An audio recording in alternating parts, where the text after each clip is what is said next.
Welcome to the Idaho Falls Accelerate Math Learning Administrator Edition for the month of February.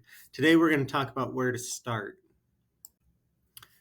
Please remember that there are two goals for this accelerated math for administrators.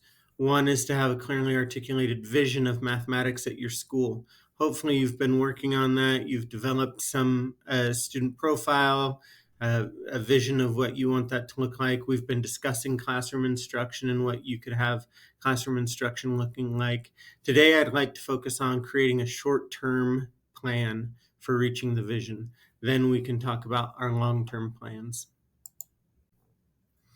In our last live meeting, I asked you to do a system audit, meaning discuss what's available to you as you consider how to provide access to your students, from your staff, your intervention support, your curriculum, all of those things that you can think of that play into and affect your students with math. Please pause the video and write down the things you have in place at your school.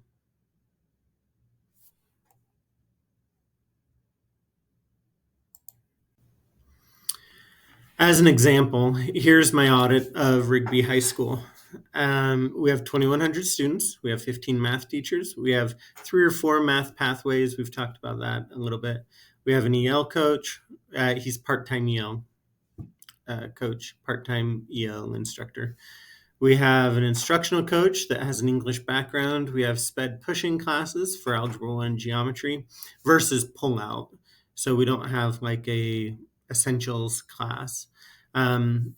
If those students aren't in foundations, which is the low SPED math, then they are in a push-in model where we put 7 or 8 students who are on an IEP in the classroom, and we put a special education teacher in and a gen ed teacher, and then we have normal everyday gen ed students also in that class. We also have an automotive math. It's not necessarily a popular class, but it is part of our picture. As far as staff, I have 3 or 4 teachers that will try nearly anything. These are the leaders. These are the early adopters. If they see something and it makes sense to them, then they'll go try it. I have 2 or 3 solid teachers who aren't necessarily looking for the next thing, but they're not really looking for change, and that's okay, because they're very good at what they do. I have 6 or 7 teachers that are in their first 5 years. They're finding their footing. They play an integral part of the PLCs of the department, and they're still growing and kind of finding their way. And then I have one that's retiring at the end of the year, and so we'll be hiring. So the reason I mentioned my staff, the math department, and kind of who I have and what I have is because that becomes important as to what my steps are. Often when I hear a new strategy, I have a new idea, I'll go bounce it off of my 3 or 4 teachers who will try nearly anything, or my 2 or 3 solid teachers that aren't really looking for a change. The reason I'm doing that is I need their feedback about what their beat on the staff is, what they think, does it make sense to them? Because these 3 or 4 early adopters that'll try nearly anything, they will if it makes sense, and if there's research, and if if they can process it and take the ideals of some of this research and make it a reality. And a lot of times you can only go as fast as your staff will, but at the same time you can go, meaning there's always something that can be worked on, developed, modified, and we'll talk about how that happens. I want to show you this. This is, again, Rigby High School, and this is kind of our progression that we've had. The first step we had was encouraging teachers and helping them see that the ISAT's important. There's problems with the ISAT. There's problems with the state and how they implement the ISAT. But that doesn't dismiss us from it being important and that we want our students to do well. We also, this is in 2019, we created a new Algebra 1 curriculum. I don't want to go really in depth into some of this, but in 2020, we had ISAT alignment. We introduced geometry. That was also our COVID year, the second half of that. So we were introducing a new math curriculum, and COVID hit for a third of the year. So 2021 was more COVID response. We also got some advice about doing Algebra 2 for all. From a district not in the state. And so we were focusing on getting Algebra 2 so that it would be ready for everyone. In 2022, we finally felt like we had a stable core, meaning our Algebra 1 and geometry. We ran into and had big problems with Algebra 2. It wasn't a new curriculum. We've had the teachers modifying old curriculum, and it didn't go well. And so in 2023, we added a second pathway. This current year, we added a second pathway. We did some pushing for SPED, because once we felt our core was good, we could then start focusing on some of our intervention pieces. And then next year, the plan is to add another pathway, third pathway, so that there's Algebra 2, there's data analysis, there's applied math, there's automotive math, so that there's different pathways for these students to be successful after they've finished Algebra 1 and geometry. We also need to vertically align our work, not to the 10th grade ISAT anymore, but to the 11th grade ISAT. We put that off a year because we were working on also gathering data.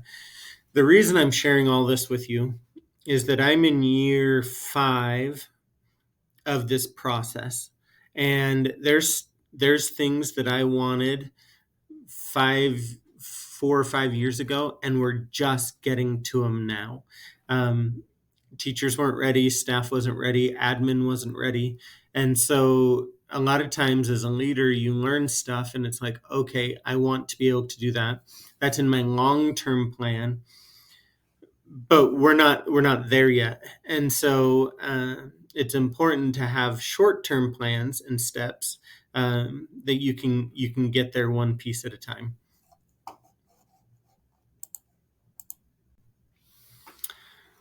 Just in general, this is kind of the progression. I showed you the timeline, but this is kind of the progression we started back 5 years ago. Number one, we wanted teachers to care about the data, because we need good data to make good decisions. And so one of the first pieces of data that we wanted was the ISAT, but also SATs, ACTs, really any valid data, any data we felt that could be valid. Well, when the teachers started caring about the data, the students started caring about the data. And that led us to making some system improvements. We went from 2 trimester math classes to 3 trimester math classes. We did some labs, all kinds of things. And then we started vertically aligning. And as I mentioned in that last slide, vertical alignment, because of the way the standards are, the way the state is, that's not a one and done kind of process.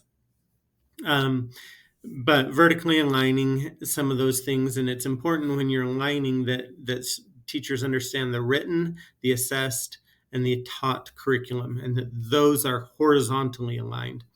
That our written and assessed curriculum are indeed what's happening and leading to our taught curriculum.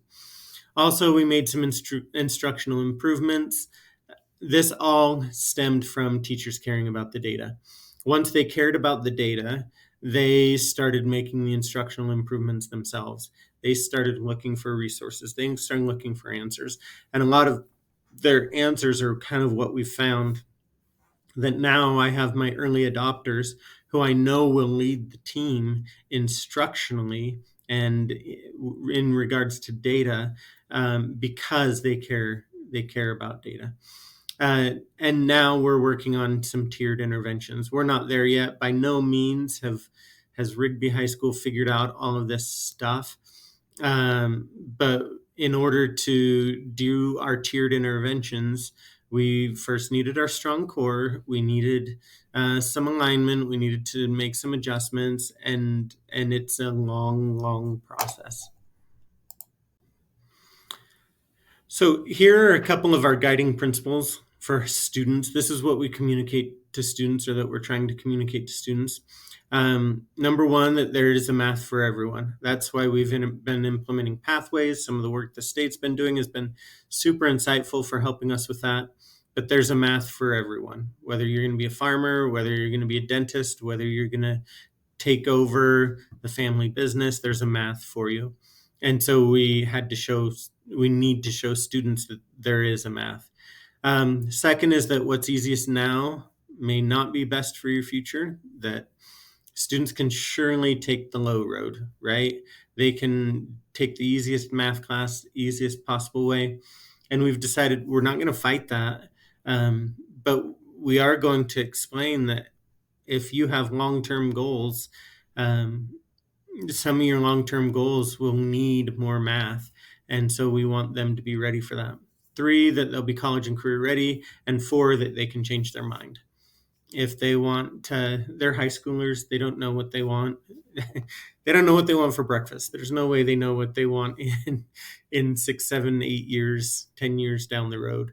And so it's okay to change your mind, but we want to help them make decisions based on some of those goals.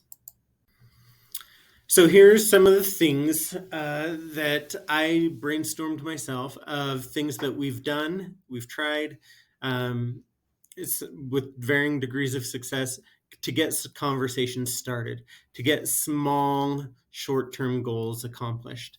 And so you can read through these about attending a conference, doing a book study, talk about the ISAT, look at ISAT resources. The state has some good resources, also has some very hard to find resources. But as you start talking about those resources, start looking at data and helping them make sense of it. Visiting classrooms, building trust with your departments, getting current on your own reading about math strategies. I can't tell you how many times I've come to a math teacher and I've said, hey, I have this idea, or I read this. And then I just get their feedback. And sometimes they're like, no, we couldn't do that. And that's fine. A lot of times they'll come back later and say, I've been thinking about what you were saying, and I think da da da da da, right? That what you're really doing is you're planting seeds. In the summer, I love corn on the cob. We grow a garden. I plant a seed, I water it, and I walk away, right? I come back. Oh, how's that doing? Yeah.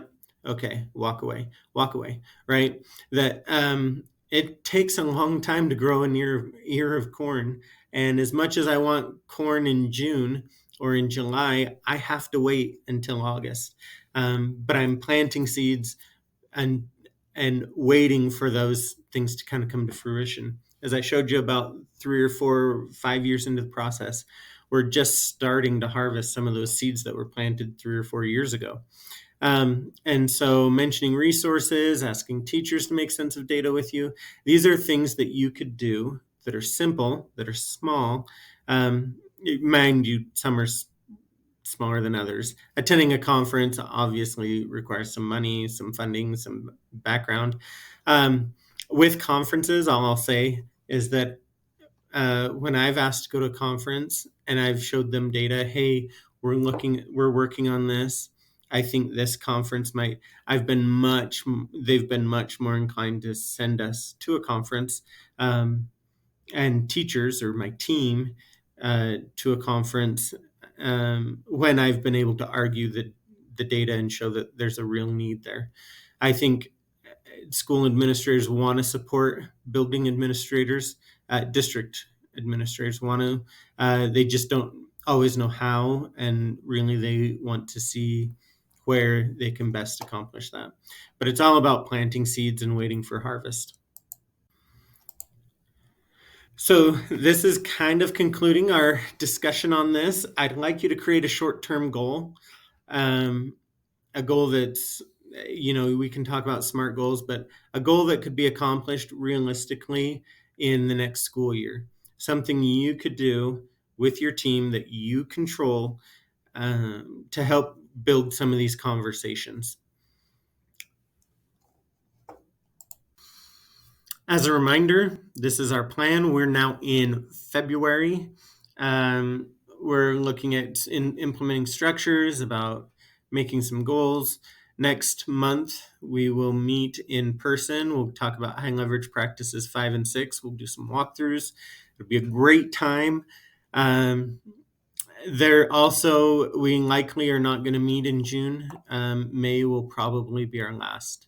So, but this is the calendar. Next month we'll be meeting in person.